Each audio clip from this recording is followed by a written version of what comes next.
Welcome back to the Health and Healing Tips. I'm Claudia, and today we have one of my favorite topics, Feng Shui.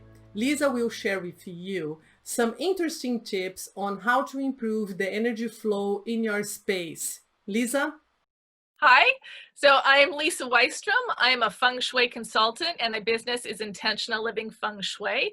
So as a Feng Shui consultant, I help people improve their lives by helping them improve their physical spaces through the Feng Shui perspective. I do both in-person and virtual or over-the-phone consultations. I did that even before the pandemic, but just know that that is an option. So Feng Shui is the ancient Chinese art and science of creating harmony between people and their surroundings. And it's so important because our surroundings have a huge impact on us. We say in Feng Shui, what's closest to us has the greatest impact. So where we're spending the most time, our homes, our offices, even our cars, have a profound effect on us. They affect us psychologically, they affect us physically, and I imagine anybody that's listening to this knows about Dr. Bruce Lipton or Dr. Joe Dispenza. They've proven that our environments literally affect us down to our cells. So it's so important to set up our spaces to support us and empower us rather than drain and deplete us. A lot of people understand this analogy. Feng Shui and acupuncture stem from the same place. So as an acupuncturist puts needles in the body and opens up that energy flow and gets that positive energy flowing, that's healing energy, you can kind of think of Feng Shui as acupuncture for your space. So you're getting that harmonious, positive energy flowing, and when we have that flow in our life, wonderful things can start coming into our lives and for our health. You want to think of your home as your sanctuary and your bedroom as the sanctuary within the sanctuary. So here are 3 tips that you guys can do. The first, absolutely most important thing in Feng Shui is getting rid of clutter. Clutter affects everything. It is stagnant energy. It holds us back. It's sort of saying to the universe, don't give me anything else. I don't have a room for it.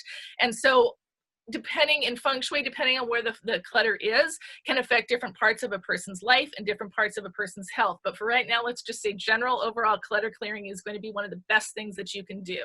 The second tip I would say is get electronics out of your bedroom. Remember, once again, the bedroom is a sanctuary within the sanctuary. So biggest thing, people have TVs in their bedroom. A lot of people don't want to get rid of this, and I understand that, but if you have a cabinet that you can close when you're sleeping, that's absolutely wonderful. If you don't have that, if you can drape a piece of fabric over your TV, that's really helpful. Get any Wi-Fi routers or modems out of the bedroom, please. Electronics and electromagnetic fields have health consequences. So we want to get those out of the bedroom. Don't have your cell phone plugged in. If you have to keep it in there at night because of your alarm clock or something, put it on airplane mode. You just don't want that cellular, that Wi-Fi energy going. And then try to not have cords literally like under your bed. You usually have sockets on either side of the bed, so keep them out from under your bed.